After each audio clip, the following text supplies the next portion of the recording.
Julio Gonzalez and Karen Turk, where we bring you today's top trending tweets and a daily recap of all the hashtags you need to know about.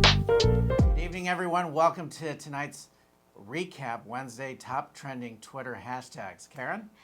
It's good to be back in the studio and out of the Twitter sphere at the end of the day.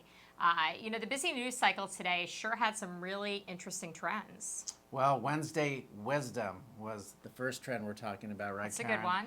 Wednesday thoughts and Wednesday morning were all trending today. Some of these reflect the news cycle of the week with lots of tweets about Black Lives Matter and racially charged commentary. Yeah, there really seems like there was a lot of racially charged commentary. And there were a couple of off-topic gems that were sprinkled in, including one that I loved. Ellen DeGeneres fan club tweeted today, and they quoted Ellen herself, and they said, "Don't worry about what people say about you. Let the naysayers neigh. They'll eventually grow tired of neighing." What do you think, Karen? I think it's a good one. I've been called a racist a lot this week. I'm feeling a little offended. And you're part of the fan club? I am a part of the fan club, believe it or not. I really do. Yeah, I don't know if I'm carrying a card, but I like Ellen. All right. Well, let's go to the next one, Karen. The next one's Megyn Kelly, and Megyn Kelly's trending again today. And the insults today, a lot of the insults were including calling her a Karen. Is that because of you? Did you? No, but it's a thing. You're a Karen. I am a Karen. I'm not that Karen, but there's a thing. It's a Karen. You call somebody a Karen. It's an insult now. Well, apparently this stemmed from her outrage over the censorship of Gone with the Wind by HBO Max, who removed the film from its library. Yeah, and I guess on that note, I'm actually a Karen too, because I'm a little offended over this myself. It's a great movie, a classic movie. Why was it removed? It was removed because apparently it's racially charged. Apparently Gone with the Wind is now offensive. So is Christopher Columbus. Hard to believe. Yeah. Hard to believe. And why is it a Karen? Why is it a Karen? Karen is just like the word you use for like any middle-aged woman that's, somebody who will like argue with the waiter. That's a Karen. Well, then I guess it really sucks to be a Karen. It kind of does when it becomes an insult. Yeah, but I'm Karen with a Y, so I feel like I'm not actually in that category. All right, no more kids being named Karen, right, when they're born, right? I don't know. It's not really a trendy name right now. All right. Well, look, it's really like 1984 classic films, book censorship. Yeah, it really is. It's George Orwell. We're living in 1984, except that it's 2020. Megyn's been really responsive to the Twitter war, and what I respect about her is today she really jumped in with responding to these tweets. Well, good for Megyn. Yeah, no kidding. And one of my favorites was when she said, "Are we now going to pull out all of the movies where women are treated like sex objects? Guess how many films we have left? Where does this end?" I'm not sure where that scene is in Gone with the Wind, but yeah. Maybe I understand the other parts of it. Maybe. All right, so where does it end? I don't know. I don't think it's going to end. I think we're going to be on this train until the election season. I think a lot of this is about the narrative, and a lot of it's about elections, and that's unfortunate because they're dividing America. This may take your movies off Netflix. It might. Listen, I've been called offensive before. It wouldn't be the first time. You and Burt Reynolds. All right. Yeah. All right. So Ron Rivera, Karen, he's the head coach for the Washington Redskins, longtime head coach with the Carolina Panthers. And basically he said that he supports the players kneeling during the national anthem.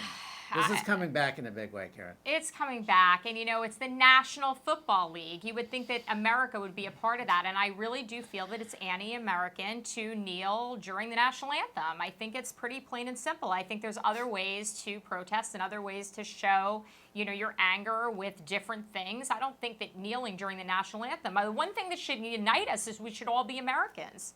What happened to that? The NFL national office and some of the players have really kind of stand behind Ron Rivera, and they've kind of, they've tweeted that they're in support of the players and not the president on this one. And I think, from a business standpoint, Karen, you lose sponsorship. You lost a lot of ad revenue. You lost a lot of ticket sales to make a point.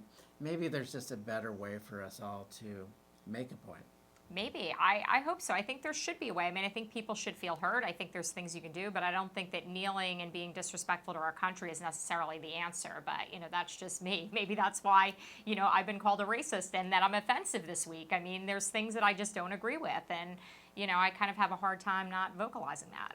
Understood. Yeah. So the last and maybe the most confusing hashtag today was hashtag shut down STEM. And, it's trending, and I didn't really know what it meant. Well, what does it mean? It's kind of another racially charged news item.